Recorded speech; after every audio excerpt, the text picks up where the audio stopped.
दोस्तों, आज के इस वीडियो में हम लोग जान लेंगे क्लास 7 के साइंस का 11th चैप्टर जंतुओं और पादप में परिवहन के बारे में और साथ ही जान लेंगे इस चैप्टर से जुड़े क्वेश्चंस और आंसर्स के बारे में। तो फ्रेंड्स, चलिए आज का ये वीडियो हम स्टार्ट करते हैं।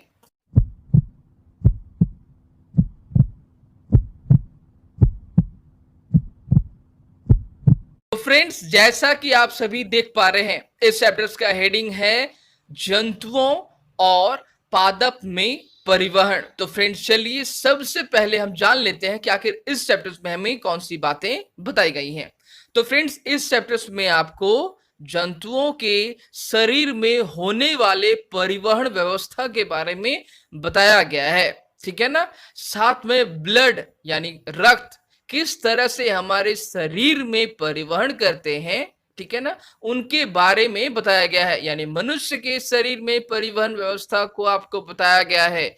हमारे शरीर के और भी कई सारी जानकारियां आपको बताई गई हैं जो हमें नहीं पता है। हमारा शरीर किस तरह से रोगों से लड़ता है, किस प्रकार हमारे शरीर में रक्त का थक्का या रक्त जमते हैं हमारे शरीर में, कहीं भी अंग या कोई भी पार्ट जब छिल जाते हैं तो, ठीक है ना, उनके बारे में आपको बताया गया है। साथ में आपको बताया गया है कि आखिर पादपों में किस प्रकार से परिवहन होते हैं, किस प्रकार से पानी जड़ों से पत्तियों तक पहुंचता है और फिर पत्तियों से बने भोज्य पदार्थ जो है पादपों के विभिन्न भागों तक पहुंचते हैं, ठीक है ना। इन सभी के बारे में आज का ये चैप्टर है, ठीक है ना। तो फ्रेंड्स, चलिए सबसे पहले हम जान लेते हैं कि आखिर हेडिंग्स में बताए गए जंतुओं और पादपों में परिवहन के बारे में। तो सबसे पहले हम जान लेते हैं कि आखिर परिवहन शब्द का आखिर क्या मतलब होता है। तो फ्रेंड्स, परिवहन का मतलब होता है किसी भी पदार्थ को एक स्थान से दूसरे स्थान में ले जाना ही सामान्य भाषा में हम उसे परिवहन कहते हैं, ठीक है ना।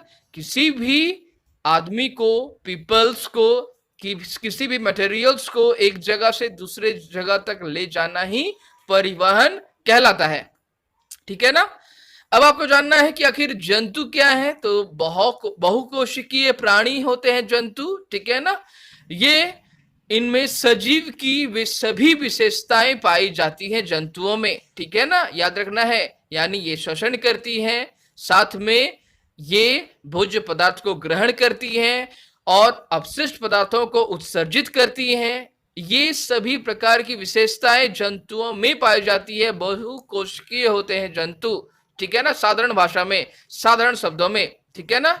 और पादप आप सभी जानते हैं पादप क्या होते हैं, यह भी बहुकोशिकीय होते हैं और इनका मुख्यतः जो काम है, यह एक ऐसे स्वपोषी हैं जो अपना भोजन खुद निर्माण करते हैं और साथ में ऑक्सीजन को हमारे वायुमंडल में मुक्त करते हैं, ठीक है ना। आपको फ्रेंड्स, यानी आपको इस चैप्टर में जंतु और पादपों के शरीर में होने वाले परिवहन व्यवस्था के बारे में आपको बताया गया है। तो फ्रेंड्स, चलिए सबसे पहले हम जान लेते हैं कि आखिर परिसंचरण तंत्र आखिर क्या होता है। तो फ्रेंड्स, जैसा आप सभी जानते हैं, हमारे शरीर के लिए हम जब भी कुछ काम को करते हैं तो काम को करने के लिए हमें जरूरत होती है एनर्जी की, और एनर्जी के लिए हम ग्रहण करते हैं भोज्य पदार्थों को जो जटिल रूप में होते हैं।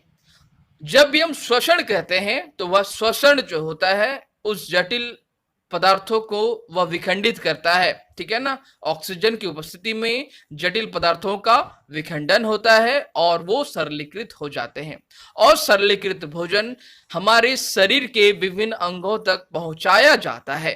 अब है कि आप सभी ने जाना जो खाना है ना, ठीक है ना, जो ईटिंग है, उनके बारे में जान लिया कि हम किस प्रकार भोज्य पदार्थों को ग्रहण करते हैं, ठीक है ना। आपने ये जान लिया कि हम श्वसन किस तरह से करते हैं, भोजन हम क्यों ग्रहण करते हैं, क्योंकि हमें एनर्जी की आवश्यकता होती है।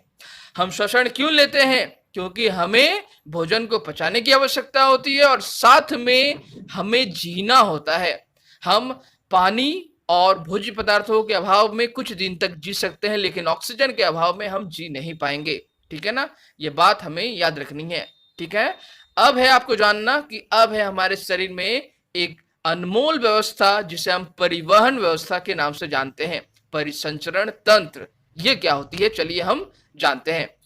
जब भी हमारे शरीर में किसी भी प्रकार की, जितने भी प्रकार के पोषक तत्व हैं, उन्हें शरीर के विभिन्न अंगों तक ले जाना, फिर ले आना, जो भी उत्पाद बने होते हैं, हमारे शरीर में जो मात्राएं दरकार हैं, जो जरूरत है, जैसे कि ऑक्सीजन, जिसके बिना हम कुछ पल भी जीवित नहीं रह सकते, उन्हें विभिन्न अंगों तक पहुंचाना, हमारे शरीर में बने कार्बन डाइऑक्साइड को शरीर से बाहर निकालने की पूरी प्रक्रिया, ठीक है ना, यह करता है ब्लड यानी रक्त। या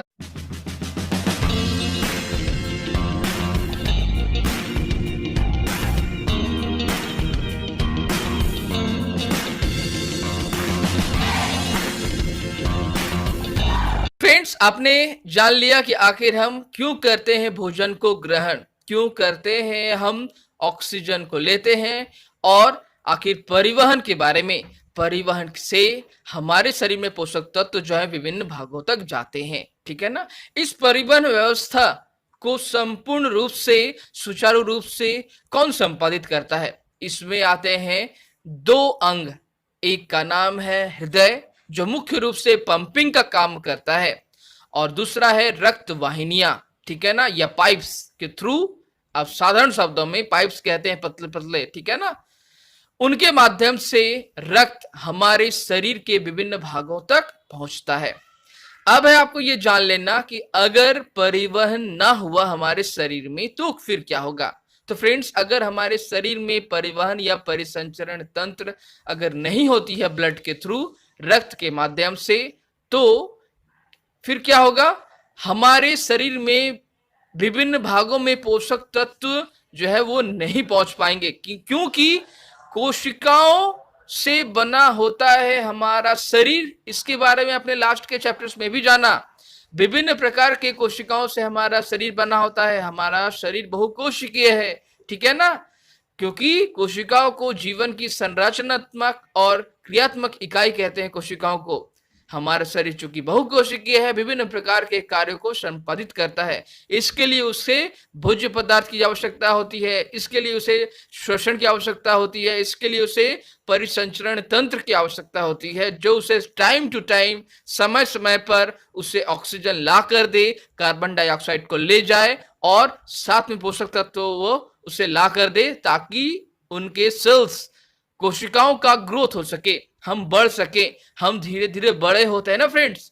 यह भी काम आज ब्लड के थ्रू ही हो रहा है। ब्लड अगर प्रॉपर रूप से अगर नहीं किसी भी अंग तक पहुंचे, तो वह जो भाग है वह इन्फेक्टेड हो जाता है, उस अंग की वृद्धि रुक जाती है, उसमें कई प्रकार से बीमारियां जो है वो सृष्टि होती है, क्योंकि रक्त में बहुत ऐसे कारक जो है वो मौजूद होते हैं, बहुत सारे कंपोनेंट जो है उसमें मौजूद होते हैं। याद रखना है, बहुत सारी बातें हैं जो इस परिसंचरण तंत्र में आपको बताई गई हैं। तो फिर अब आपको जान लेना है फ्रेंड्स कि आखिर परिसंचरण तंत्र में रक्त का आखिर क्या काम है। तो फ्रेंड्स, रक्त पहले हम कहते किसे हैं। तो फ्रेंड्स, परिसंचरण तंत्र में, इस तंत्र में उपयोगी होने वाली जो लिक्विड, जो तरल भाग है, उसे हम कहते हैं रक्त। रक्त का रंग लाल होता है। क्यों होता है? रक्त में उपस्थित एक वर्णक मौजूद होता है, नाम है हीमोग्लोबिन। काम क्या करते हैं ये हीमोग्लोबिन? हीमोग्लोबिन का काम है ऑक्सीजन को शरीर के विभिन्न अंगों तक पहुंचाना, यह हीमोग्लोबिन का काम है।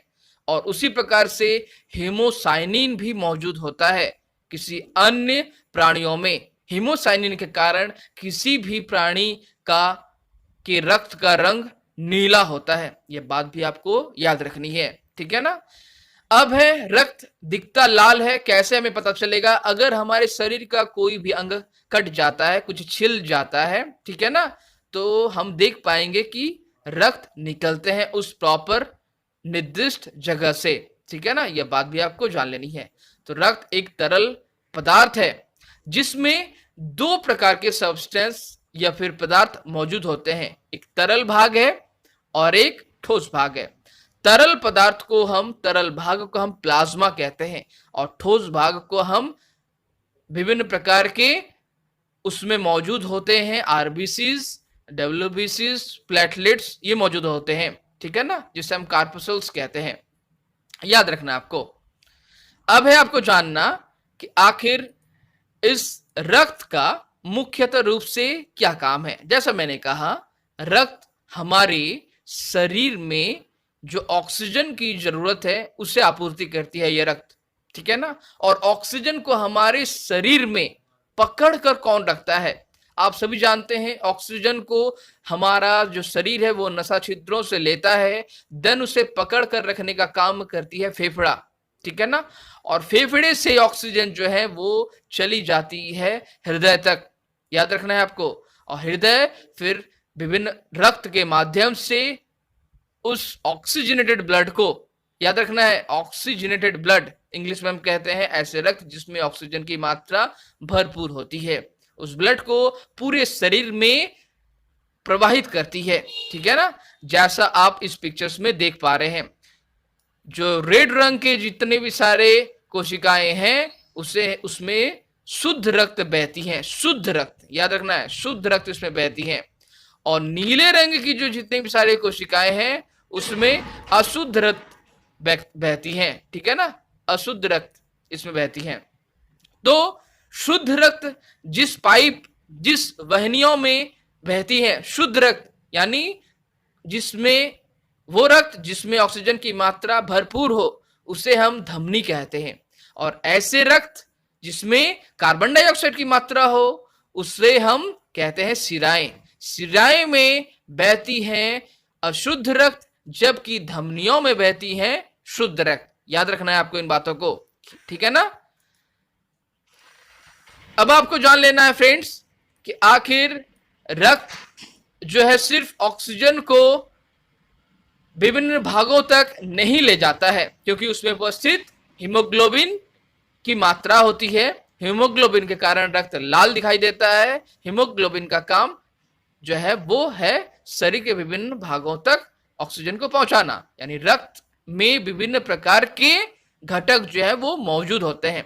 प्लाज्मा होता है, आरबीसी होता है, आरबीसी रेड ब्लड कणिकाएं और डब्ल्यूबीसी श्वेत रक्त कणिकाएं, ठीक है ना, याद रखना है आपको इन बातों को। फ्रेंड्स, रक्त का काम न केवल ऑक्सीजन को ले जाना और कार्बन डाइऑक्साइड को ले आना है, बल्कि साथ में विभिन्न प्रकार के पोषक तत्वों को विभिन्न भागों तक पहुंचाना शरीर में, वह भी रक्त का काम है। याद रखना है आपको इन बातों को, ठीक है ना। और अपशिष्ट पदार्थों को बाहर निकालना भी रक्त का ही काम है। यानी अगर रक्त हमारे शरीर में ना होती तो हमारा यह काम शरीर का सही रूप से नहीं होता और हमारा जो शरीर है वो विषाक्त हो जाता, विषैला हो जाता, ठीक है ना। याद रखना है, अगर शरीर में जितने भी सारे अपशिष्ट पदार्थ अगर मिलते रहे रक्त में तो फिर हमारा जो रक्त होगा वो विषैला हो जाएगा। यह बात भी आपको याद रखनी है, ठीक है ना। रक्त को हम एक तरल संयोजी ऊतक कहते हैं, एक कनेक्टिव टिश्यूज है रक्त, याद रखना है ये बात भी आपको, ठीक है ना। और आप सभी जानते हैं हमारे शरीर का निर्माण विभिन्न प्रकार के कोशिकाओं से होता है। कोशिकाओं के विखंडन से ही हमारा शरीर जो है धीरे धीरे बढ़ता रहता है। याद रखना है, शरीर की संरचनात्मक क्रियात्मक इकाई है कोशिकाओं, कोशिकाओं से बनते हैं ऊतक और ऊतक से बनता है कोई अंग। और सभी अंगों के लिए जरूरी है कि वह सभी अंगों के साथ तालमेल बनाए रखे, ठीक है ना। याद रखना है आपको इन बातों को। तो फ्रेंड्स, अब हमें जान लेना है कि आखिर प्लाज्मा आखिर क्या है। तो जैसा मैंने कहा, रक्त एक द्रव है जिसमें कई प्रकार की कोशिकाएं मौजूद होती हैं, ठीक है ना। रक्त का एक तरल भाग होता है जिसे हम प्लाज्मा कहते हैं। प्लाज्मा हल्की पीली रंग का द्रव्य होता है, याद रखना है। इसमें कई सारे घटक मौजूद होते हैं प्लाज्मा में, कार्बोहाइड्रेट, प्रोटीन, फैट्स, जितने भी सारे मिनरल्स जो होते हैं, ठीक है ना, बहुत सारे मिनरल्स जो हैं इसमें मौजूद होते हैं प्लाज्मा में। काफी इंपॉर्टेंट भाग है, तरल भाग है, रक्त का एक तरल भाग है। अब है रक्त के एक और कंपोनेंट्स के बारे में जानना, लाल रक्त कोशिकाएं आखिर क्या होती हैं। तो फ्रेंड्स, लाल रक्त कोशिकाएं, पता चल रहा है नाम से ही, लाल रक्त कोशिकाएं, ऐसे कोशिकाएं जो लाल रंग की होती है, ठीक है ना, रेड ब्लड सेल्स होती हैं। अब है रेड ब्लड सेल्स के बारे में, इनका रंग जो है लाल क्यों होता है? इनका रंग हीमोग्लोबिन एक वर्णक होता है मौजूद, जिसके कारण से रक्त का रंग लाल होता है, ठीक है ना, समझना आपको बातों को। अब है आपको जानना कि ये जो रक्त लाल होने का कारण हीमोग्लोबिन है, आपने जाना, और हीमोग्लोबिन में आयरन की उपस्थिति होती है, और आयरन की कमी से हमें होता है एनीमिया, ठीक है ना। ये सभी एक दूसरे से जुड़े हैं, इसलिए आपको अच्छे से समझना है। फ्रेंड्स, आपने कुछ देर पहले जाना कि आरबीसी में उपस्थित हीमोग्लोबिन जो है हमारे शरीर में ऑक्सीजन को ले जाती है, ठीक है ना।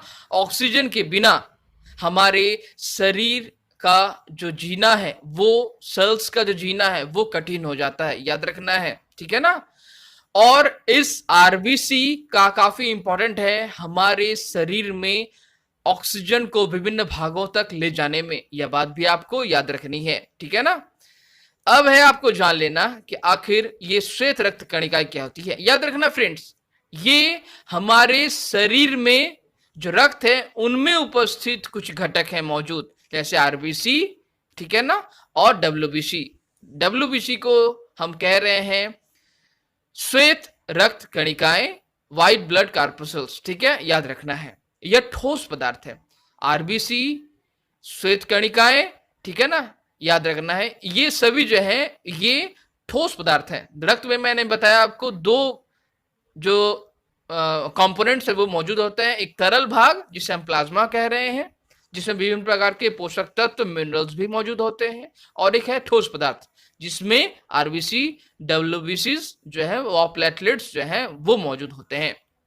अब श्वेत रक्त कणिकाओं के बारे में, आरबीसी जो है विभिन्न प्रकार के शरीर के अंगों तक ऑक्सीजन का परिवहन करता है। वहीं दूसरी तरफ देखा जाए डब्ल्यूबीसी हमारे शरीर में अगर बाहर से कोई भी रोगाणुओं का प्रवेश होता है तो वह उसे मार डालता है, याद रखना है, उन रोगाणुओं को नष्ट कर देता है और हमारा शरीर जो है हेल्दी बनाने में सहायता करता है, ये डब्ल्यूबीसी, याद रखना है, ठीक है।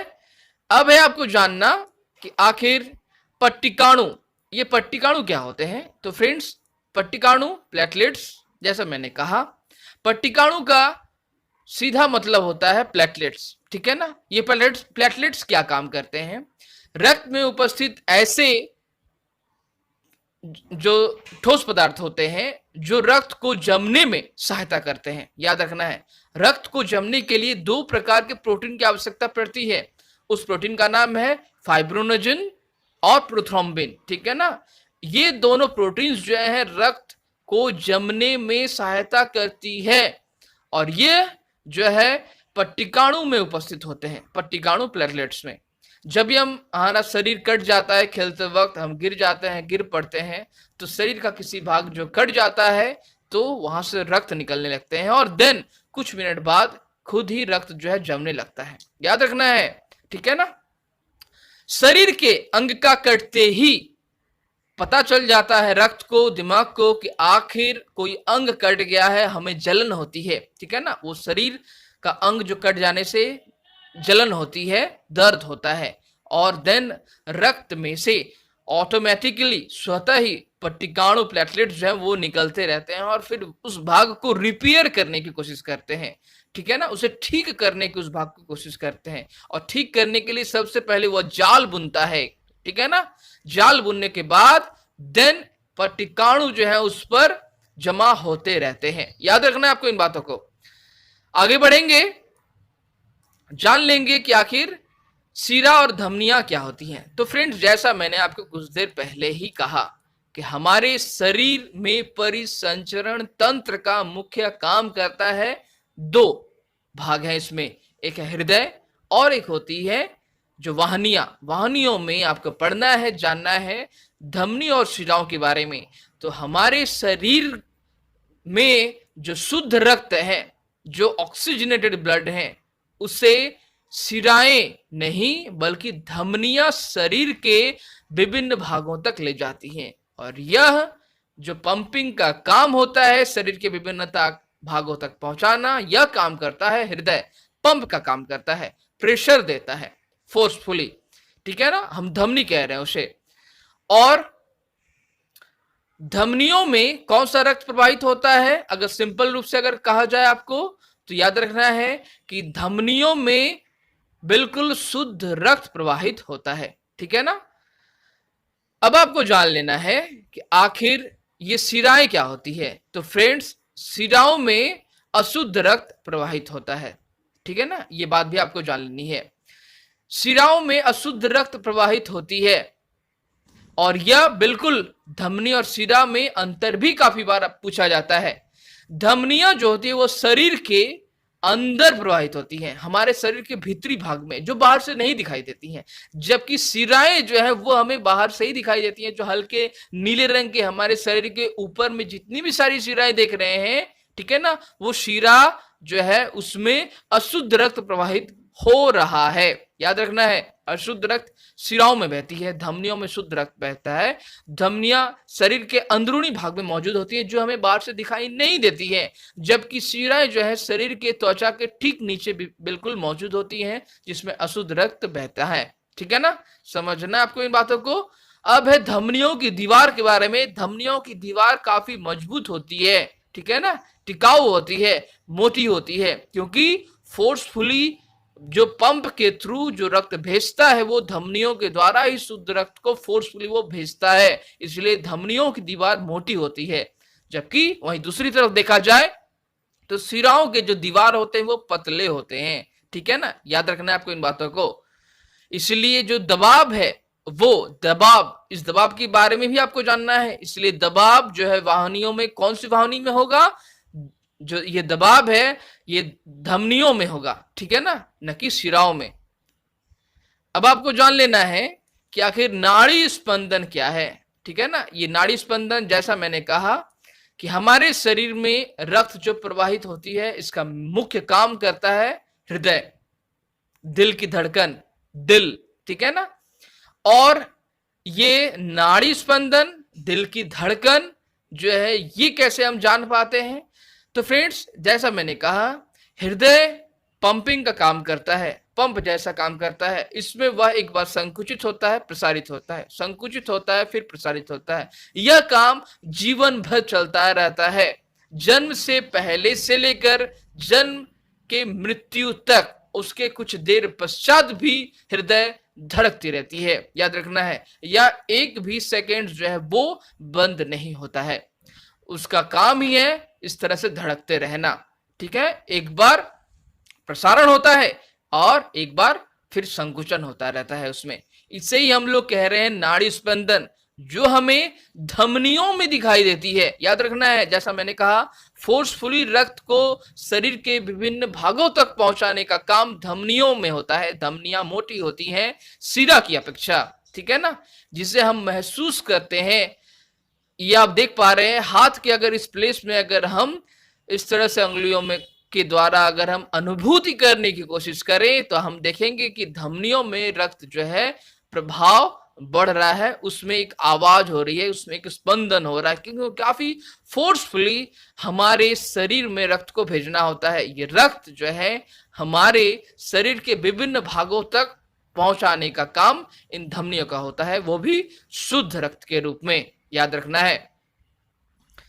अब है आपको जानना कि स्पंदन जो होती है वो 1 मिनट में कितनी बार होती है। तो फ्रेंड्स, एक स्वस्थ मनुष्य के शरीर में स्पंदन की जो दर होती है वह 1 मिनट में करीब 72 से 80 बार की होती है, एक स्पंदन होता है।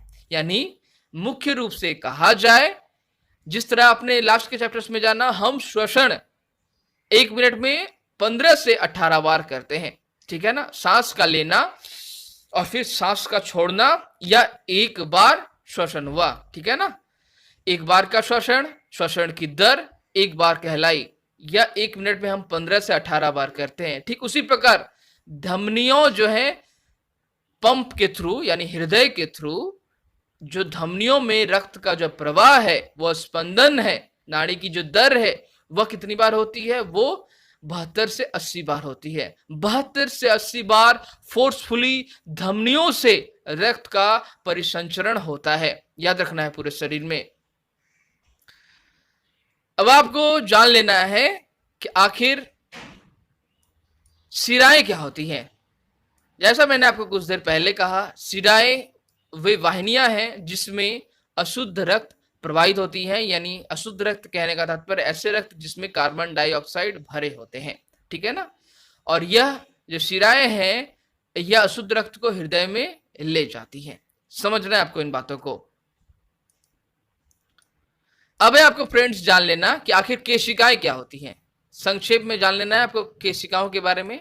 तो फ्रेंड्स, हमारे शरीर में वाहिनियां मौजूद होती हैं, ठीक है ना। वाहिनी यानी धमनी और शिराएं।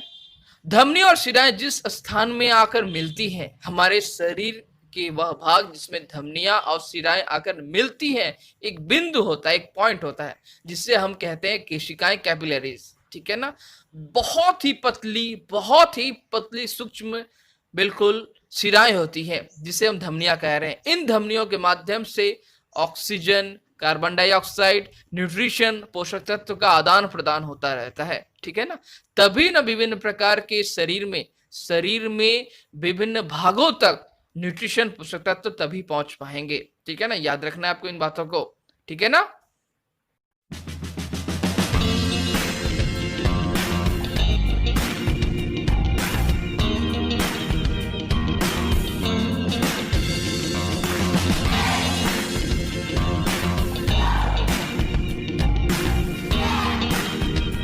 तो फ्रेंड्स, अब हमें जान लेना है हृदय के बारे में। हृदय एक ऐसा परिसंचरण तंत्र का एक ऐसा भाग है जो पंप के रूप में काम करता है। इसका आकार मुट्ठी के समान, वजन 3 से 400 ग्राम, ठीक है ना। साथ में यह निरंतर जीवन प्रारंभ होने से जीवन के खत्म होने तक यह निरंतर कार्यरत रहता है। 1 सेकंड भी इसके पास रुकने का समय नहीं है।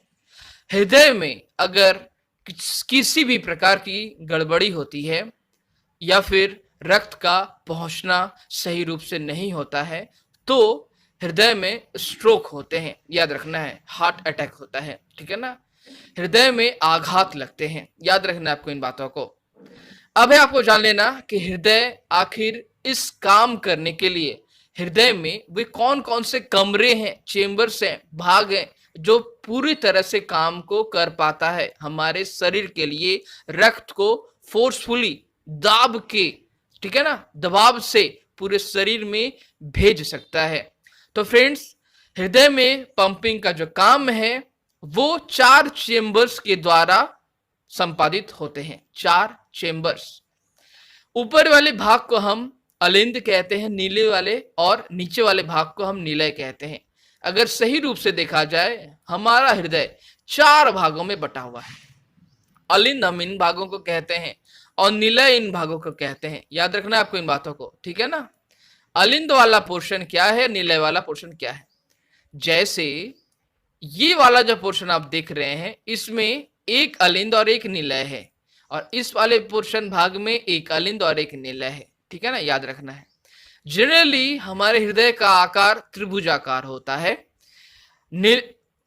अलिंद ऊपर वाले भाग को, निलय नीले वाले भाग को, नीचे वाले भाग को, ऊपर वाले भाग को अलिंद और नीचे वाले भाग को निलय कहते हैं। अब ये दाया और बायां होता है, ठीक है ना। दाया अलिंद, दाया निलय, बायां अलिंद, बायां निलय, ठीक है ना। याद रखना है। अब है आपको जानना कि आखिर ये काम पूरी तरह से किस प्रकार संपादित होता रहता है। सबसे पहले आपको जानना है अलिंद के बारे में। जैसा मैंने कहा ऊपर के भागों को हम अलिंद कहते हैं, ठीक है ना। दायां अलिंद और बायां अलिंद अगर आप देखें तो आपको समझ में आएगा। इस चित्र में आप देख पा रहे हैं, बहुत ही अच्छे से आपको चित्र के द्वारा आपको बुक में समझाया गया है। दायां अलिंद, बायां अलिंद आप देख पा रहे हैं, दाहिना अलिंद ये वाला भाग, बायां अलिंद ये वाला भाग, ठीक है ना। फिर बायां निलय, नीचे वाला भाग, याद रहे, बायां निलय, दायां निलय, ये वाला भाग दाहिना वाला है यानी राइट है, ठीक है ना, और ये वाला भाग जो है ये लेफ्ट है। क्या है? ये भाग लेफ्ट वाला है, ठीक है ना, याद रखना आपको इन बातों को। और अब आपको फोकस करना है, ठीक है ना, आपको केंद्रित करना है इस भाग में, इस भाग में आपको समझना है। ये आप देख पा रहे जो बायां निलय है ना फ्रेंड्स, इससे ही रक्त पूरे शरीर में प्रवाहित होती है। निश्चित रूप से पंपिंग का जो करने का जो काम होता है, ठीक है ना, वो स्टार्ट ही होता है बायां निलय से। याद रखना इस भाग को, ठीक है ना। इस भाग में से ही जो ऑक्सीजनेटेड ब्लड है, ऑक्सीजनेटेड ब्लड जिसमें ऐसे ब्लड जिसमें ऑक्सीजन की मात्रा होती है, ठीक है ना, ऑक्सीजनेटेड ब्लड प्रचुर रूप से पूरे शरीर तक वो जाती है। याद रखना है आपको इन बातों को, ठीक है ना। अब देख पा रहे हैं, और डीऑक्सीजनेटेड ब्लड जो है वो इसमें से होकर, इस दाएं निलय में से होकर जो है वो बाहर की तरफ निकलती है। याद रखना है, इसमें होता है ऑक्सीजन नहीं, बिल्कुल डीऑक्सीजनेटेड ब्लड। किसमें? डीऑक्सीजनेटेड ब्लड होता है इसमें। अब नीला वाला चिन्ह देख रहे हैं, और लाल वाला चिन्ह इसलिए क्योंकि इसमें ऐसे रक्त जिसमें ऑक्सीजन की भी मात्रा प्रचुर होती है। अब देख पा रहे हैं, आपको नीचे वाले भाग में ज्यादा फोकस करना है, क्योंकि पंपिंग का जो मुख्य काम है ये नीचे वाले निलय ही करते हैं, इसी में फोर्स ज्यादा तैयार होता है। याद रखना है आपको, ठीक है ना, इन दो भागों में। तो फ्रेंड्स, अब आपको जान लेना है रक्त परिसंचरण की जो व्यवस्था है वो आखिर कैसे संपन्न होती है।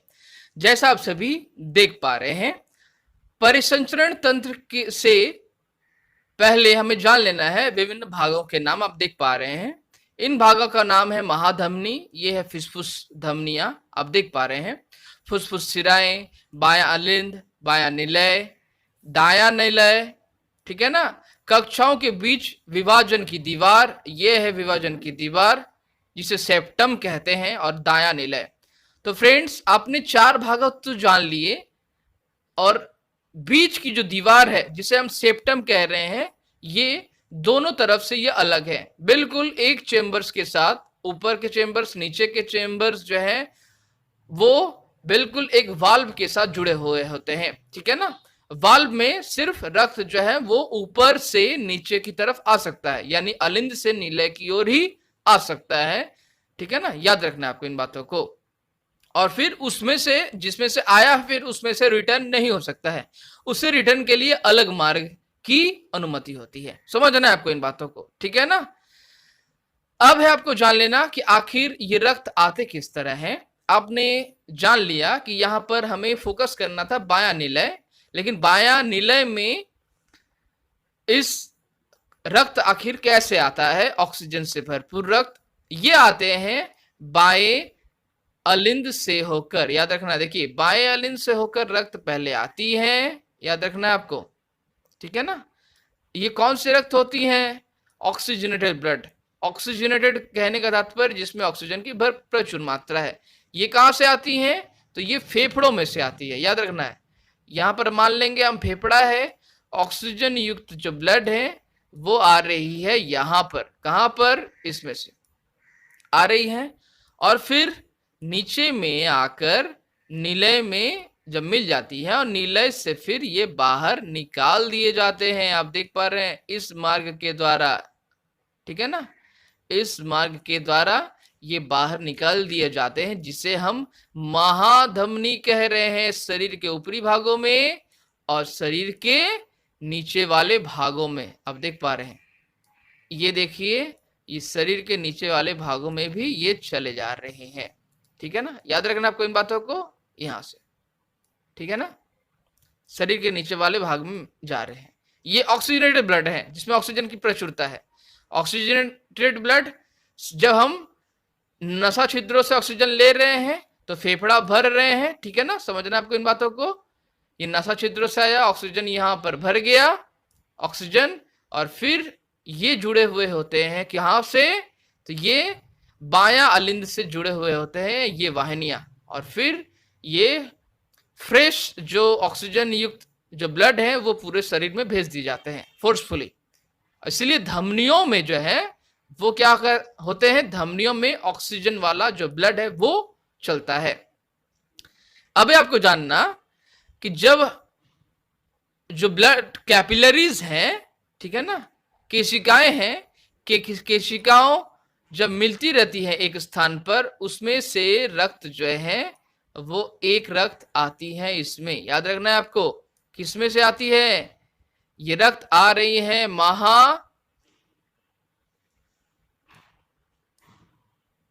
ये महाशिरा से आ रही है, देखिए आप ध्यान से, ठीक है ना।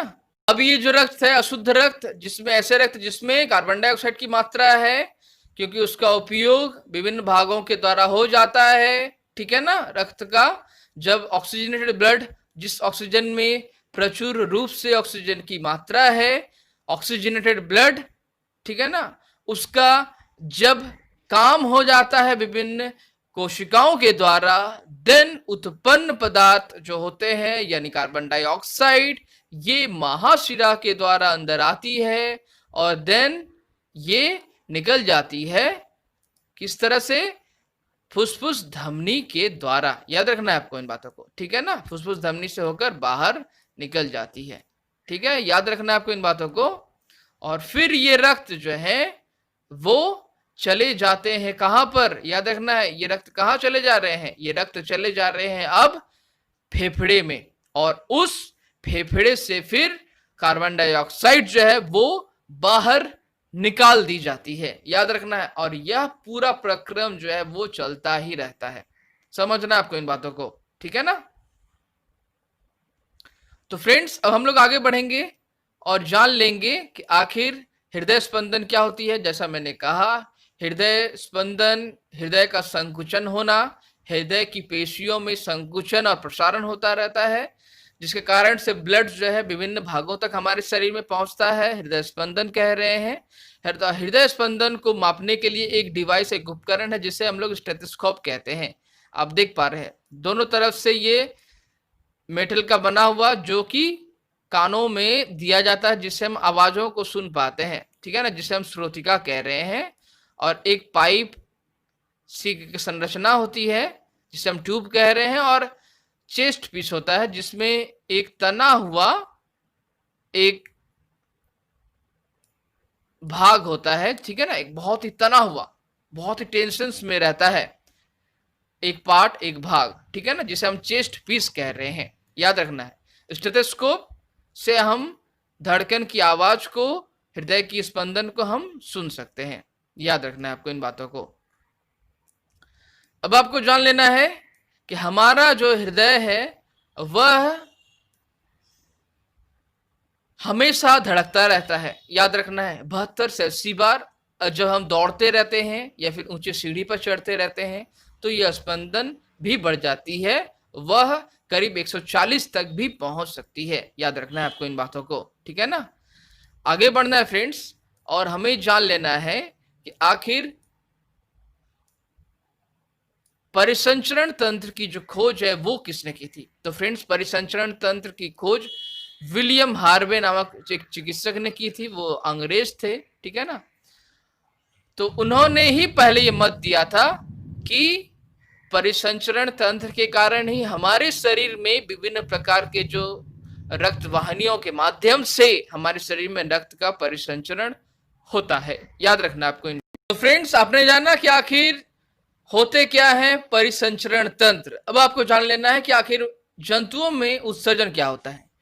कोशिकाओं में विभिन्न पदार्थों के उपयोग के बाद तैयार होता है अपशिष्ट पदार्थ, इसे शरीर से बाहर निकालना काफी इंपॉर्टेंट हो जाता है, याद रखना है। इस प्रक्रम को हम उत्सर्जन कहते हैं। उत्सर्जन के लिए हमारी जो कोशिकाएं हैं वह काम करते रहती हैं और अपशिष्ट पदार्थ बनते हैं, उसे शरीर से बाहर निकाल देना ही उत्सर्जन कहलाता है। इसमें विभिन्न प्रकार के भाग जो हैं वो अंग हैं वो शामिल होते हैं, ठीक है ना, जिसे हम कहते हैं उत्सर्जन तंत्र। उत्सर्जन के प्रक्रम में शामिल होने वाले जो भाग हैं, जो बॉडी पार्ट्स हैं, उसे हम उत्सर्जन तंत्र कहते हैं। अब मनुष्य में उत्सर्जन तंत्र शरीर से अपशिष्ट पदार्थ कैसे बाहर निकलेंगे वो आपको जानना है। आपने खाना भी खा लिया, ठीक है ना, भोजन के द्वारा आपने भोजन भी कर लिया जटिल के रूप में, उसका विघटन भी हो गया ऑक्सीजन की उपस्थिति में और ऑक्सीजन की अनुपस्थिति में, यानी वायवीय श्वसन और अवायवीय श्वसन में, ठीक है ना। अब हमें एनर्जी भी मिल गई, याद रखना है।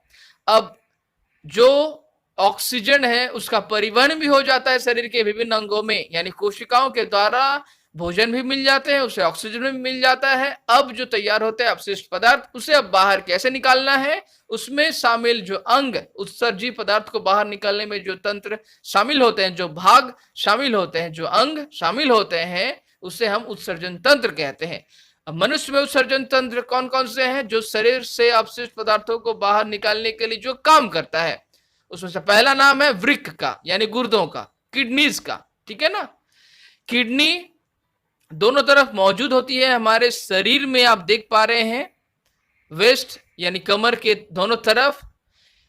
आप सभी जानते हैं रक्त में जितने भी सारे उपयोगी पदार्थ हैं वो अवशोषित कर लिए जाते हैं, और जो वर्ज्य पदार्थ है उसे अपशिष्ट पदार्थ के रूप में, मूत्र के रूप में उसे अलग कर दिया जाता है, और यह अलग करने का काम ही करता है वृक्क, गुर्दे। याद रखना आपको इन बातों को।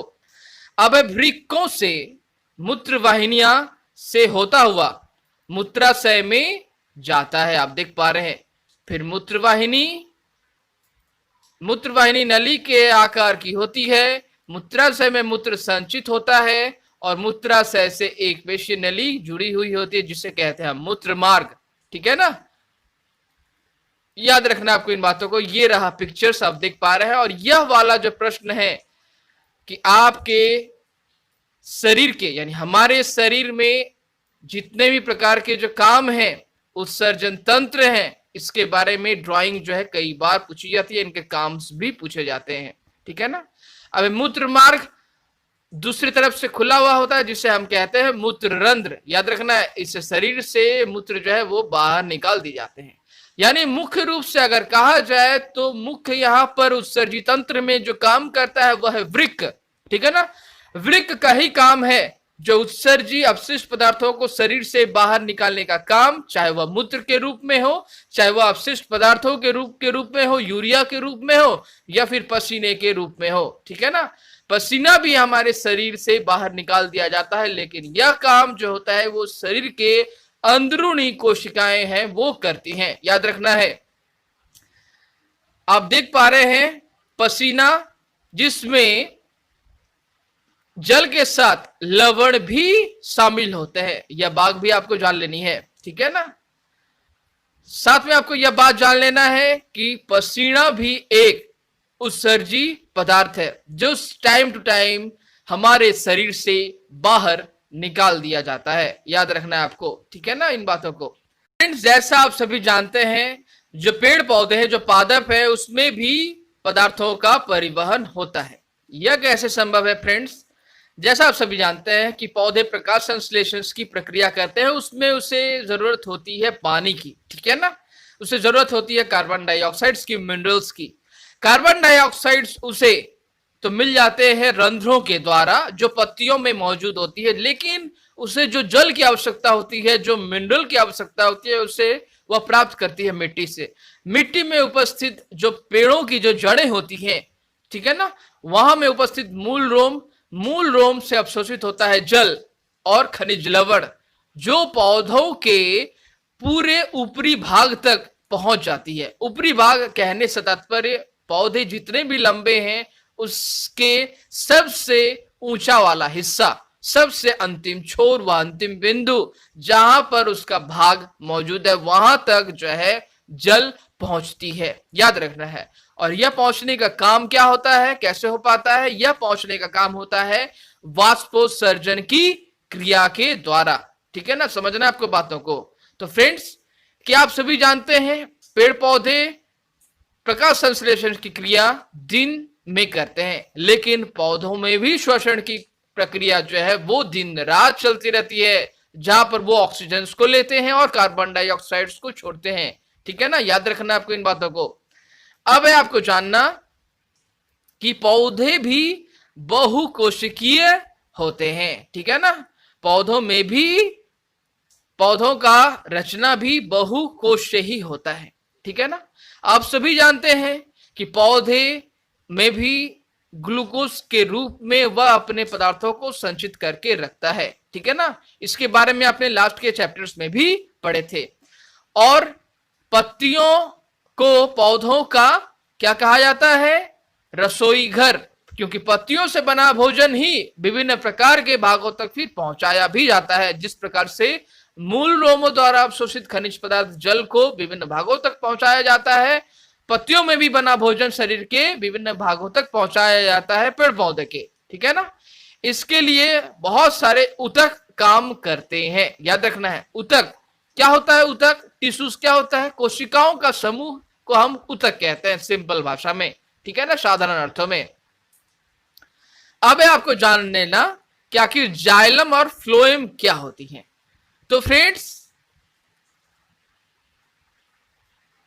जाइलम वह ऊतक होते हैं पेड़ पौधे में जो जल और पोषक तत्वों के परिवहन के लिए पादपों में संवहन ऊतक कहलाते हैं, ठीक है ना। संवहन ऊतक यानी जाइलम जल को मूल रोमों से क्या करता है? शरीर के विभिन्न भागों तक पहुंचाने का काम ये जाइलम ही करता रहता है, ठीक है ना। याद रखना आपको इन बातों से, ठीक है ना।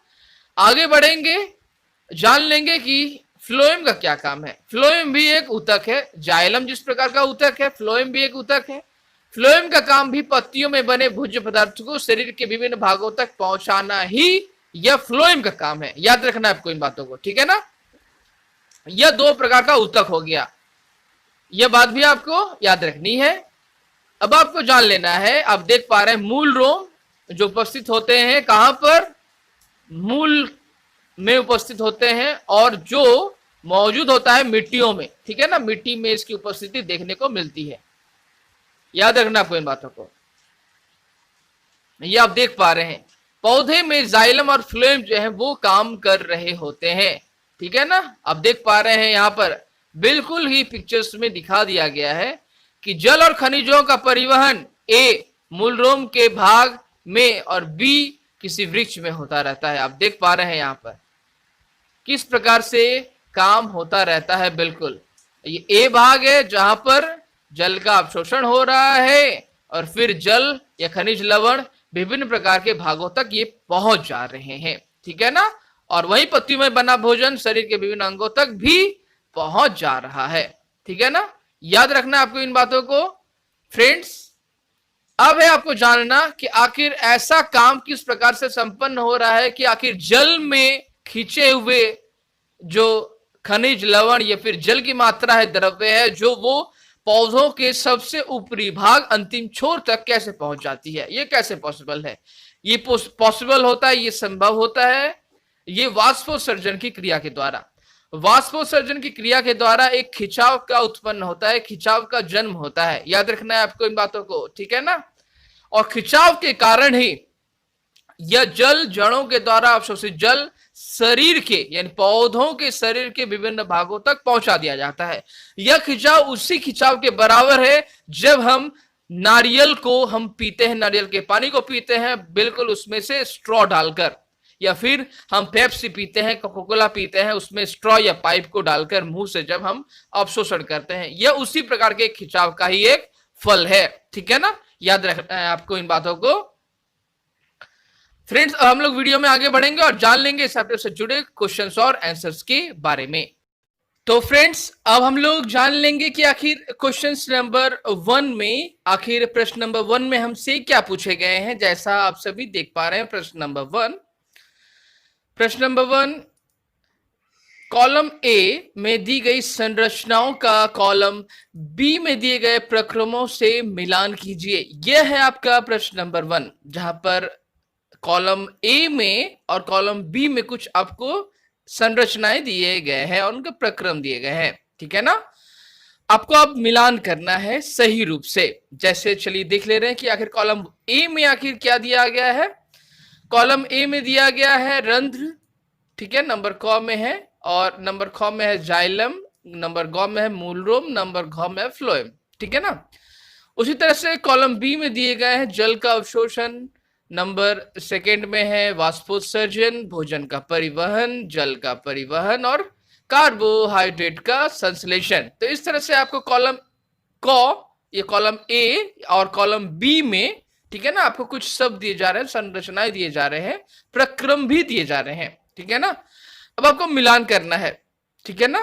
तो फ्रेंड्स चलिए देख ले रहे हैं इस प्रश्न का उत्तर हमें किस तरह से देना है। मिलान के साथ आपके लिए मिलान मैंने पहले से ही तय करके रखा है। देखिए कॉलम ए एक तरफ लिखना है, कॉलम बी उसी तरह जिस तरह बिल्कुल प्रश्न में था।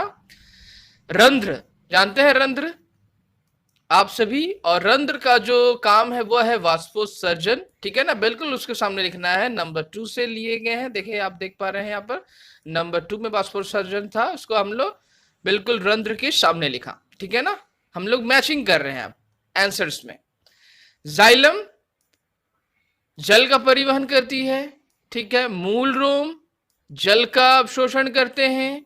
फ्लोएम क्या करते हैं, भोजन का परिवहन करते हैं। काफी इंपॉर्टेंट है फ्रेंड्स, याद रखना है आपको। रंध्र का काम वाष्पोत्सर्जन के रूप में, ठीक है ना, और गैसों के आदान प्रदान के रूप में पत्तियों में उपस्थित होती है। जाइलम, फ्लोएम ये जो होती है इसकी कोशिकाएं होती हैं, वृक्षों की, पेड़ पौधों की, याद रखना है, ठीक है ना। और इनका काम ही होता है जल का परिवहन जो जाइलम करती है और भोजन का परिवहन जो फ्लोएम करती है, ठीक है ना, याद रखना है, काफी इंपॉर्टेंट है। और मूल रोम, मूल जड़ रोम, ठीक है ना, उसमें जो पतले पतले धागे नुमा संरचनाएं होती है मूल रोम कहलाती है।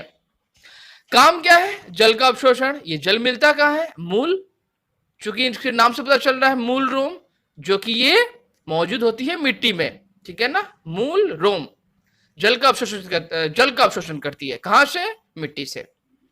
आगे बढ़ेंगे और देख लेंगे कि आखिर प्रश्न नंबर 2 में हमसे क्या पूछे गए हैं। प्रश्न नंबर 2 आप देख पा रहे हैं, रिक्त स्थानों की पूर्ति कीजिए।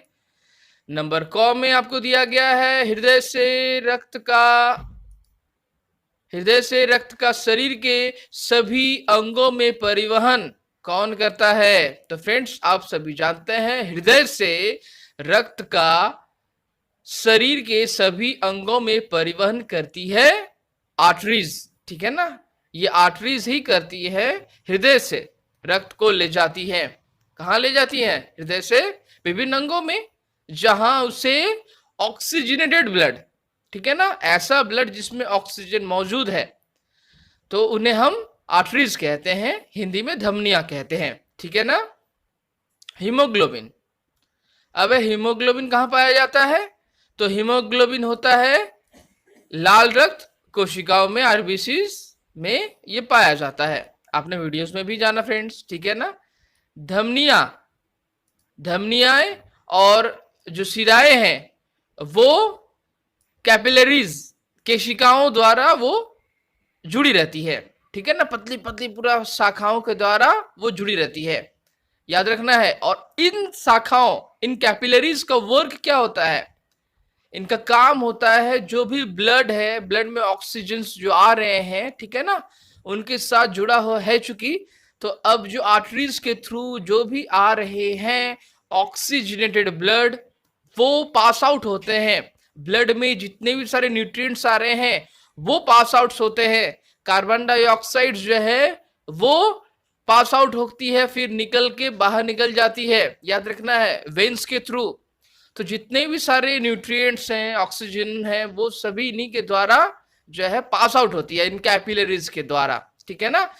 शरीर का एक पॉइंट जहां पर आर्टरीज और वेन्स जो है वो कनेक्ट होती हैं, याद रखना है, शरीर का वह बिंदु जहां पर आर्टरीज और वेन्स कनेक्ट होती हैं उन्हें हम कैपिलरीज कह रहे हैं, हिंदी में हम केशिकाएं कह रहे हैं, ठीक है ना। नंबर घ आगे बढ़ेंगे, हृदय का लयबद्ध और विस्तार जो है वो क्या कहलाता है, वह है दिल की धड़कन, जो हार्ट बीट है ना, उन्हें हम दिल की धड़कन कह रहे हैं। मानव शरीर के प्रमुख उत्सर्जित उत्पाद जो है वो क्या है, उत्पाद क्या है, यूरिया है, ठीक है ना, याद रखना है आपको। यूरिया ही निकलते हैं शरीर से, पसीना भी निकलती है, लेकिन उत्सर्जित जो उत्पाद है शरीर का प्रमुख है जो, ठीक है ना, पसीनाएं भी निकलती है, वह भी उत्सर्जित है, उत्पाद है जो बाहर निकाल दिए जाते हैं। उत्सर्जित जिसे हम बाहर निकाल देते हैं, हिंदी में उत्सर्जित का मतलब जिसे हम बाहर निकाल देते हैं, उत्सर्जित उत्पाद जो तैयार होता है, ठीक है ना। तो उत्सर्जित उत्पाद क्या है, वो है यूरिया, ठीक है ना। बाहर निकाल दिया जाता है किसके थ्रू, वो किडनीज के थ्रू, ठीक है ना, किडनीज के थ्रू वो बाहर निकाल दिया जाता है, ठीक है ना। यानी किडनीज का मुख्य जो वर्क है, जो काम है, वो है ब्लड को प्यूरिफाई करना, ठीक। तो फ्रेंड्स चलिए अब हम लोग जान लेंगे अगला सवाल में हमसे क्या पूछा गया है। वृक्क अपशिष्ट पदार्थों को द्रव्य रूप में बाहर निकालते हैं, जिसे हम कहते हैं मूत्र विसर्जन। याद रखना है आपको इन बातों को, जैसा मैंने आपको वीडियोस में भी बताया। वृक्षों में बहुत अधिक ऊंचाई तक जल पहुंचाने के कार्य में डैश द्वारा उत्पन्न चूषक अभिकर्षण बल सहायता करता है, उसे हम वाष्पोत्सर्जन की क्रिया कहते हैं। फ्रेंड्स, वाष्पोत्सर्जन की जो क्रियाएं हैं उनके द्वारा एक कर्षण अभिचूषक जो कर्षण है वह उत्पन्न होता है वृक्षों में, याद रखना है, जिसके कारण से वृक्ष काफी ऊंचाई तक जल को मूल रोमों द्वारा अवशोषित करके काफी ऊंचाई तक वो पहुंचा सकते हैं, ठीक है ना। एक चूषक बल जो कार्य करता है उसे हम वाष्पोत्सर्जन की प्रक्रिया कहते हैं। याद रखना है आपको इन बातों को। आगे बढ़ेंगे और देख लेंगे कि आखिर प्रश्न नंबर 3 में हमसे क्या पूछे गए। प्रश्न नंबर 3, तो फ्रेंड्स जैसा आप सभी देख पा रहे हैं, प्रश्न नंबर 3 में हमसे पूछा गया है सही विकल्प का चयन कीजिए। सही जो विकल्प है उनका हमको चयन करना है। नंबर क में हमसे पूछा गया है पादपों में जल का परिवहन होता है। पादपों में, वृक्षों में, पेड़ पौधों में आखिर जल का परिवहन कौन करते हैं। इसमें 4 विकल्प आपको दिए गए हैं। जाइलम के द्वारा, फ्लोएम के द्वारा, रंध्रों के द्वारा, मूल रोमों के द्वारा। 4 है विकल्प। सही विकल्प कौन है। तो पादपों में जल का परिवहन आप सभी जानते हैं जाइलम के द्वारा होता है, न कि फ्लोएम के द्वारा, न कि रंध्रों के द्वारा, न ही मूल रोमों के द्वारा। जल का परिवहन याद रखना है, जल का परिवहन होता है जाइलम के द्वारा। आपको लिखना है जो सही है वो है आपका ये जाइलम, याद रखना है ये जाइलम जो है वो बिल्कुल करेक्ट है। आगे बढ़ेंगे और देख लेंगे कि आखिर नंबर ख में हमसे क्या पूछे गए। नंबर ख में आपसे पूछा गया है कि आखिर मूलों द्वारा जल के अवशोषण की दर को बढ़ाया जा सकता है। उन्हें क्या करके, मूल रोमों द्वारा जल के अवशोषण की दर को बढ़ाया जा सकता है। क्या करेंगे आखिर बढ़ जाएगा मूलों द्वारा जल का अवशोषण। विकल्प है 4, छाया में रखकर, मंद प्रकाश में रखकर, पंखे के नीचे रखकर, पॉलीथीन की थैली में ढककर। ये है आपको 4 ऑप्शंस। सही बताना है आखिर कौन सा है, क्योंकि आपने वीडियोस में भी जाना, आपने लेसन्स को पढ़े हैं, ठीक है ना। तो क्या होगा इसका सही आंसर होगा कि जब भी मूल रोमों के द्वारा जल के अवशोषण की दर को बढ़ाया जा सकता है जब उन्हें हम पंखे के नीचे रखेंगे, ठीक है ना। याद रखना है जल के अवशोषण की दर को वो बढ़ जाते हैं मूल रोमों द्वारा, ठीक है ना। याद रखना है हवा का परिमाण जो है उन्हें पर्याप्त मात्रा में मिलता है वाष्पोत्सर्जन की क्रिया करने के लिए। बिल्कुल सटीक रूप से प्रॉपर वे से एनवायरनमेंट क्रिएट होता है, तो फलस्वरूप मूलों द्वारा जल के अवशोषण की दर को इस तरह हम बढ़ा सकते हैं, ठीक है ना। आगे बढ़ेंगे, देख लेंगे प्रश्न नंबर 4 में हमसे क्या पूछा गया है। प्रश्न नंबर 4 आप देख पा रहे हैं, पादप अथवा जंतुओं में पदार्थों का परिवहन क्यों आवश्यक है वो आपको समझाना है। समझाइए। जैसा मैंने आपको वीडियोस के स्टार्टिंग में ही कहा था कि पादप और जंतु में पदार्थों का परिवहन आखिर क्यों आवश्यक है, ठीक है ना। तो फ्रेंड्स चलिए जान लेते हैं इस प्रश्न का उत्तर हमें सही रूप से आखिर कैसे लिखना है। आपको लिखना है पौधों और जानवरों की विभिन्न अंगों की कोशिकाओं को कार्य करने के लिए विभिन्न आवश्यक पदार्थों की आवश्यकता होती है। किन्हें किन्हें, पौधों को भी और जानवरों को भी विभिन्न अंगों की कोशिकाओं को कार्य करना है। आप सभी जानते हैं हमारा जो शरीर है वो किससे बना है, सेल से, कोशिकाओं से बना है। तो कोशिकाओं को कार्य करना होता है, काम करते हैं, ठीक है ना। और सभी कोशिकाओं को कार्य करने के लिए आवश्यक पदार्थों की जरूरत होती है, ठीक है ना। इन कार्यों के दौरान विभिन्न प्रकार के उपयोगी तथा अपशिष्ट उत्पाद भी बनते हैं। शरीर हमारा मेटाबॉलिक प्रोसेस करता है, ठीक है ना। मेटाबॉलिक प्रोसेस के फलस्वरूप क्रिएट होते हैं कुछ अपशिष्ट पदार्थ, उनको बाहर निकालना भी जरूरी है।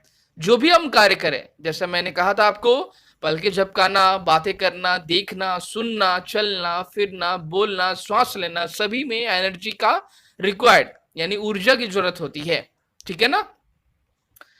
तो इन सभी को बाहर निकालने के लिए अपशिष्ट पदार्थ जो भी तैयार होते हैं मेटाबॉलिक क्रियाओं के फलस्वरूप, उन्हें भी बाहर निकालना काफी इंपॉर्टेंट है, ठीक है ना। इन आवश्यक पदार्थों की आपूर्ति करने और अपशिष्ट पदार्थों को बाहर निकालने के लिए परिवहन आवश्यक है। अगर हमें अगर एनर्जी चाहिए तो हमें फूड लेना है, और फूड अगर हम लेंगे, अगर वह उनका परिवहन विभिन्न प्रकार के अंगों तक नहीं हुआ तो फिर क्या होगा?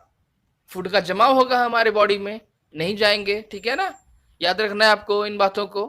इसी प्रकार से अपशिष्ट पदार्थ जो शरीर में तैयार हो रहे हैं, कोशिकाओं में जो तैयार हो रही है, उन्हें बाहर निकालना भी काफी इंपॉर्टेंट हो जाता है, इसीलिए परिवहन आवश्यक है, ठीक है ना। साथ में ऑक्सीजन जो हम ले रहे हैं वो भी विभिन्न हमारे शरीर के विभिन्न भागों तक पहुंचना है उन्हें।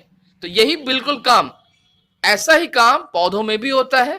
पौधे भी परिवहन इसलिए ही करते हैं, जल भी उन्हें पहुंचाना होता है मूल रोमों द्वारा अवशोषित करके विभिन्न प्रकार के भागों तक, फिर पत्तियों में बने भोजन को भी विभिन्न अंगों तक पहुंचाना होता है। समझना है आपको बातों को, ठीक है ना फ्रेंड्स। आगे बढ़ेंगे, देख लेंगे प्रश्न नंबर 5 में हमसे क्या पूछा गया है। क्या होगा यदि रक्त में पट्टिकाणु नहीं होंगे, प्लेटलेट्स, ठीक है, अगर नहीं होंगे तो क्या होगा। मैंने आपको वीडियोस में भी बताया, पट्टिकाणु रक्त के थक्के के लिए उत्तरदायी होते हैं। रक्त का जमना, जब हमारा शरीर का कोई अंग कट जाता है, हम गिर जाते हैं, छिल जाता है हमारे शरीर का कोई अंग, तो फिर क्या होता है, तो वो रक्त का थक्का उस जगह पर बनता है ना। यदि पट्टिकाणु नहीं हो तो चोट लगने पर खून का बहना नहीं रुकेगा, खून बहते रहेंगे, रक्त जमेगा नहीं, ठीक है ना। इस शरीर में रक्त की कमी हो जाएगी और अंत में व्यक्ति की मृत्यु हो जाएगी। याद रखना है, बहुत इंपॉर्टेंट है सवाल, ठीक है ना। कि आखिर जब भी हमारे शरीर में पट्टिकाणु, प्लेटलेट्स अगर नहीं होते हैं, ठीक है ना, फाइब्रोनोजिन, प्रोथ्रोम्बिन, ऐसे प्रकार के सब्सटेंस अगर नहीं पाए जाएंगे तो क्या होगा, ब्लड का क्लॉटिंग होगा, रक्त का जमाव होगा, नहीं होगा। याद रखना है आपको इन बातों को, ठीक है ना। और अंत में कटे हुए अंग से पूरे शरीर का जो ब्लड है वो निकल जाएगा, मनुष्य की मृत्यु हो जाएगी, ठीक है ना। आगे बढ़ेंगे, देख लेंगे प्रश्न नंबर 6 में हमसे क्या पूछा गया है। रंध्र क्या है? रंध्र के 2 काम बताएं। रंध्र क्या है? आप सभी जानते हैं, पत्तियों की सतह पर पाया जाने वाला छोटा छोटा जो स्मॉल छिद्र होता है उसे हम रंध्र कहते हैं। काम क्या करता है? गैसों का विसरण, गैसों का परिवहन, ठीक है ना, गैसों का आदान प्रदान करता है। वो कैसे करता है? आप सभी जानते हैं, फोटोसिंथेसिस की क्रियाओं के द्वारा क्या होते हैं, प्रकाश संश्लेषण की क्रियाओं में वो CO2 को तैयार करते हैं और फिर कार्बन डाइऑक्साइड को, CO2 को क्या करते हैं, CO2 को लेते हैं और ऑक्सीजन को फिर बाहर निकाल देते हैं, ठीक है ना। ये फोटोसिंथेसिस, प्रकाश संश्लेषण की क्रियाओं में ऐसा होता है। तो रंध्र के तो काम यही है, कार्बन डाइऑक्साइड और ऑक्सीजन का विनिमय और वाष्पोत्सर्जन, ठीक है ना। जो ट्रांसपिरेशन हो रहे हैं उनका भी काम है। वाष्पोत्सर्जन की क्रिया के फलस्वरूप एक खिंचाव तैयार होता है, पानी ऊपर तक पहुंचती है, जड़ों से पूरी सीधी पत्तियों तक, लास्ट जो अंग है पेड़ के, ऊंचाई जितनी भी ऊंचाई हो वहां तक पहुंचते हैं जल, ठीक है ना। याद रखना है आपको इन बातों को। तो इस प्रश्न का उत्तर आपको कैसे लिखना है? आपको लिखना है कि पत्तियों की सतह के नीचे कई छिद्रों को रंध्र कहा जाता है, ठीक है ना। बिल्कुल सिंपल भाषा में लिखना है, पत्तियों की सतह के नीचे कई छिद्रों को रंध्र कहा जाता है। गैसों, ब्रैकेट में लिखना है कार्बन डाइऑक्साइड और ऑक्सीजन, इसीलिए कह रहे हैं गैसों का विनिमय तथा वाष्पोत्सर्जन के रंध्र के मुख्य कार्य हैं। ये रंध्र के मुख्य कार्य, ठीक है ना। आगे बढ़ेंगे, देख लेंगे कि प्रश्न नंबर 7 में हमसे क्या पूछे गए हैं। प्रश्न नंबर 7, क्या वाष्पोत्सर्जन पादपों में कई उपयोगी कार्य करता है? यह है आपका सवाल। क्या वाष्पोत्सर्जन पादप, पेड़ पौधे, वृक्षों में कई उपयोगी कार्य करते हैं क्या? अगर आपको पता है जिस हिसाब से वैसे लिखना है, लेकिन इस प्रश्न का उत्तर हमने आपके लिए पहले से ही तैयार करके रखा है। इसलिए इस प्रश्न के उत्तर का जवाब जो है आपको इस तरह से लिखना है कि वाष्पोत्सर्जन पौधे में बहुत महत्वपूर्ण कार्य करता है। तो वाष्पोत्सर्जन का जो काम है वो प्लांट्स में, पेड़ पौधों में काफी इंपॉर्टेंट है। वाष्पोत्सर्जन खिंचाव एक पैदा होता है, ठीक है ना, एक बल की सृष्टि होती है जो कि लंबे पौधे और अन्य पेड़ों में पानी के ऊपर चढ़ने के लिए उत्तरदायी है। जैसा मैंने आपको कुछ देर पहले ही बताया, वाष्पोत्सर्जन की प्रक्रिया के फलस्वरूप मूल रोमों द्वारा अवशोषित जो जल है वो पौधा चाहे कितना भी लंबा क्यों ना हो, लास्ट पार्ट तक वो जरूर पहुंचता है। याद रखना है आपको इन बातों को। इसके लिए उत्तरदायी जो प्रक्रियाएं हैं वो है वाष्पोत्सर्जन। वाष्पोत्सर्जन नहीं होते तो ऐसा नहीं हो पाता, ठीक है ना। आगे बढ़ेंगे, देख लेंगे प्रश्न नंबर 8 में हमसे क्या पूछे गए हैं। आप देख पा रहे हैं प्रश्न नंबर 8, रक्त के घटकों का नाम बताइए। काफी इंपॉर्टेंट है, कई बार एग्जाम्स में पूछे जाते हैं कि रक्त में जो घटक पाए जाते हैं उनका नाम आपको बताना है, ठीक है ना। चलिए फ्रेंड्स देख ले रहे हैं इस प्रश्न का उत्तर हमें कैसे देना है। रक्त एक तरल है जिसमें विभिन्न प्रकार की कोशिकाएं मौजूद होती है या कोशिकाएं होती हैं। रक्त के मुख्य घटक निम्नलिखित हैं। इस तरह से पहले आपको लिखना है, देन आपको लिखना है कौन कौन से हैं घटक। चलिए देख ले रहे हैं। नंबर 1 में प्लाज्मा, रक्त के तरल भाग को हम प्लाज्मा कह रहे हैं, बिल्कुल सही। नंबर 2 में आपको लिखना है लाल रक्त कोशिकाएं। ये लाल रक्त कोशिकाएं आरबीसी विशेष प्रकार की होती है। कैसे? क्योंकि इनमें हीमोग्लोबिन नामक एक लाल वर्णक होता है। याद रखना है, एक लाल वर्ण हीमोग्लोबिन होता है। हीमोग्लोबिन का काम ऑक्सीजन जो है उनको विभिन्न शरीर के विभिन्न भागों तक ले जाना, ठीक है ना। सफेद रक्त कोशिकाएं, रक्त में सफेद रक्त कोशिकाएं डब्ल्यूबीसी भी होती है। ये उन कीटाणुओं से लड़ती है जो हमारे शरीर में प्रवेश करने की कोशिश करते हैं और लड़कर उन्हें मार डालती हैं, ताकि वो जो है शरीर पर हमला नहीं कर पाए, शरीर पर मौजूद नहीं रह पाए। यह काम डब्ल्यूबीसी व्हाइट ब्लड सेल्स करती हैं और आरबीसी की तुलना में इनका अनुपात बहुत ही कम, ठीक है ना। 600:1, 600:1 का होता है। ये बात भी आपको याद रखनी है, ठीक है ना, बहुत कम होते हैं। पट्टिकाणु प्लेटलेट जो होती हैं, पट्टिकाणु रक्त में थक्का बनाने का कार्य करती हैं। याद रखना है आपको, ठीक है ना, काफी इंपॉर्टेंट है। आगे बढ़ेंगे और देख लेंगे कि प्रश्न नंबर 9 में हमसे क्या पूछा गया है। प्रश्न नंबर 9 आप देख पा रहे हैं, शरीर के सभी अंगों को रक्त की आवश्यकता क्यों होती है। काफी इंपॉर्टेंट क्वेश्चन है फ्रेंड्स, ठीक है ना, याद रखना है आपको। शरीर के सभी अंगों को रक्त की आवश्यकता क्यों होती है, क्यों हमें रक्त चाहिए। रक्त अगर नहीं हो, रक्त अगर उस प्रॉपर अंग तक नहीं पहुंचे तो क्या होगा। तो आपको इस सवाल के उत्तर में, ठीक है ना, काफी अच्छे से आपको इस सवाल का उत्तर लिखना है, ठीक है ना। आप देख पा रहे हैं उत्तर नंबर 9 आपके लिए मैंने लिख के रखे हैं पहले से। आपको लिखना है पहले कि शरीर के प्रत्येक भाग को अपने कार्य करने के लिए कुछ पदार्थों की आवश्यकता होती है, ठीक है ना। सबसे सिंपल, सबसे साधारण भाषा में आपको लिखना है कि शरीर के प्रत्येक भाग को अपना कार्य करने के लिए कुछ पदार्थों की आवश्यकता होती है, कुछ पदार्थों की आवश्यकता होती है। इसके अतिरिक्त हर भाग कुछ अपशिष्ट उत्पाद भी बनाता है जिसे हटाने की भी आवश्यकता पड़ती है। रक्त पचे हुए भोजन की छोटी आंत से शरीर के अन्य भागों तक पहुंच जाता है, ठीक है ना। यह फेफड़े से ऑक्सीजन को शरीर के विभिन्न कोशिकाओं तक पहुंचाता है। यह शरीर से निष्कासन के लिए अपशिष्ट पदार्थों का परिवहन भी करता है। इस प्रकार यह विभिन्न पदार्थों के वाहक के रूप में काम करता है। अतः विभिन्न पदार्थों की आपूर्ति के लिए, अपशिष्ट पदार्थों के निष्कासन के लिए शरीर के सभी हिस्सों में रक्त की आवश्यकता होती है। याद रखना है फ्रेंड्स, मैंने आपको कुछ देर पहले ही बताया वीडियोस में कि हमारा जो शरीर है वो कोशिकाओं से बना है, ठीक है ना। तो हमारे शरीर की जो जीवन की रचनात्मक और क्रियात्मक इकाई को हम सेल कहते हैं, कोशिकाएं कहते हैं। कोशिकाओं से ही बना होता है ह्यूमन शरीर, ठीक है ना।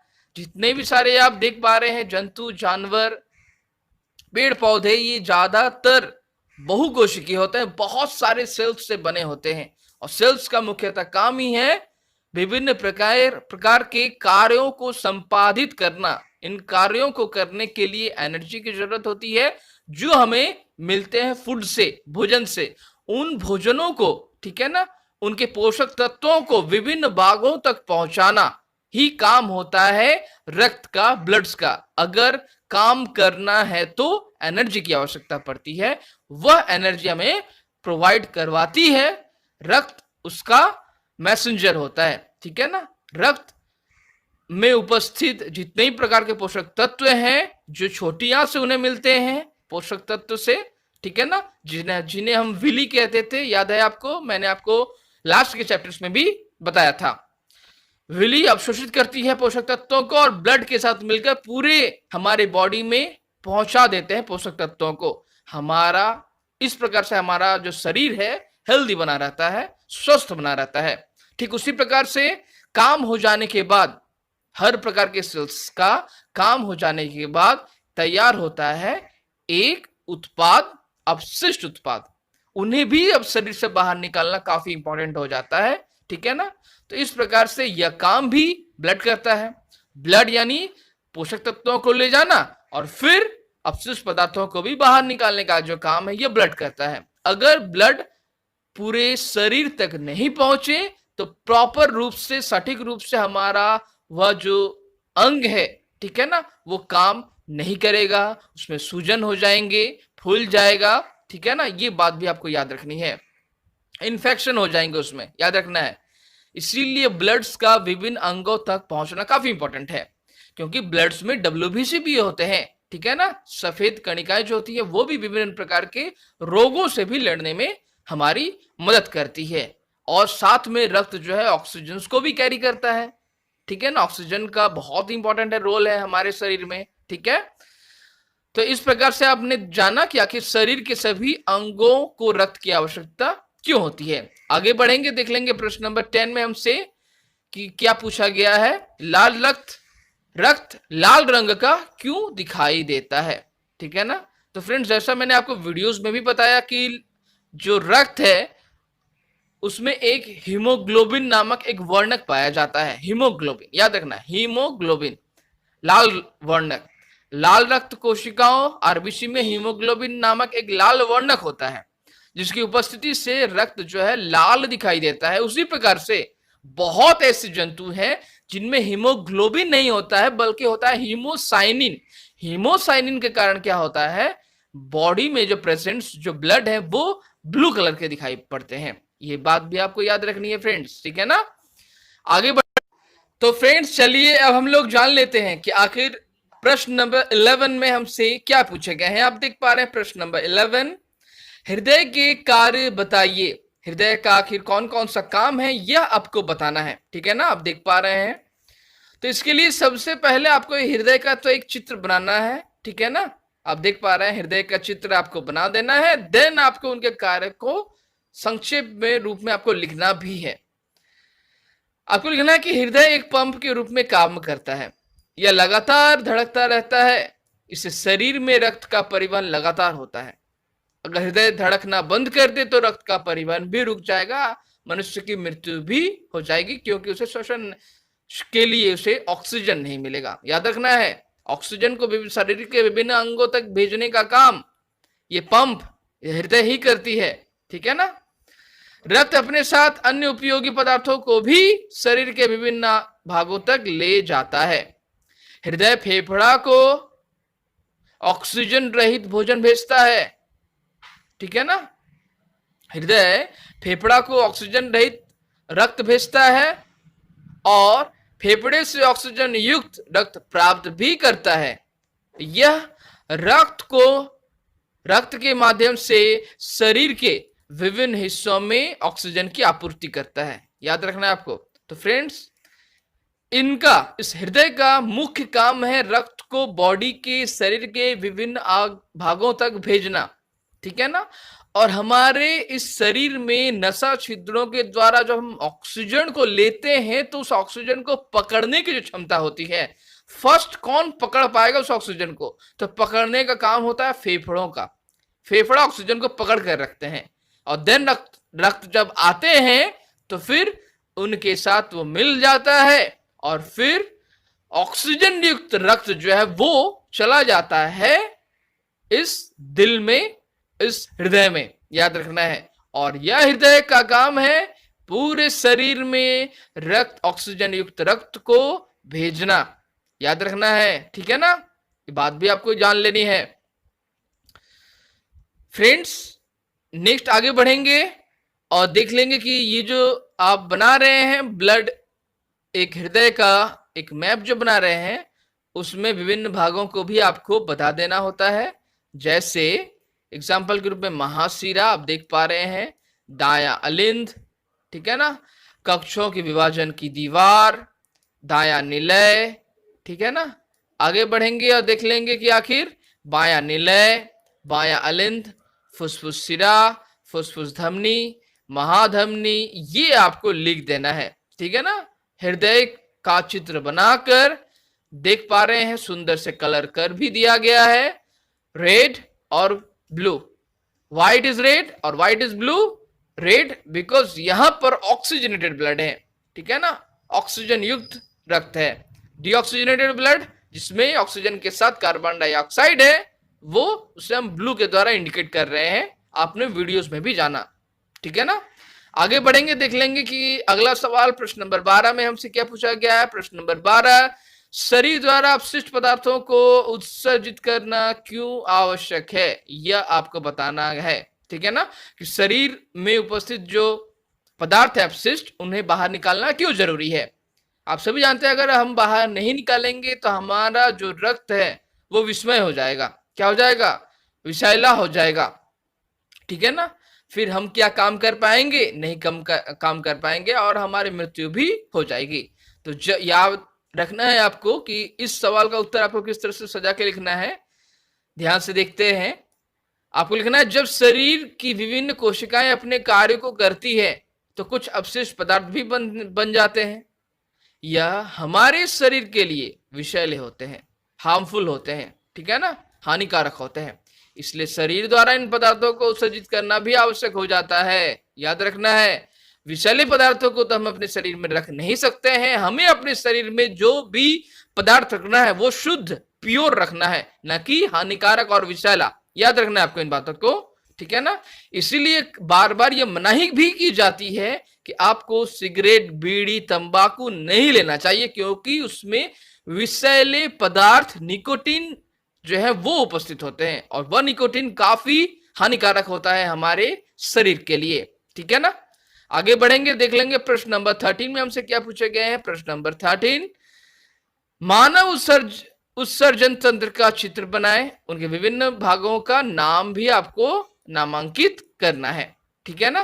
तो उत्सर्जित तंत्र क्या है, आप देख पा रहे हैं, वृक्क का चित्र आपको बनाना है, ठीक है ना।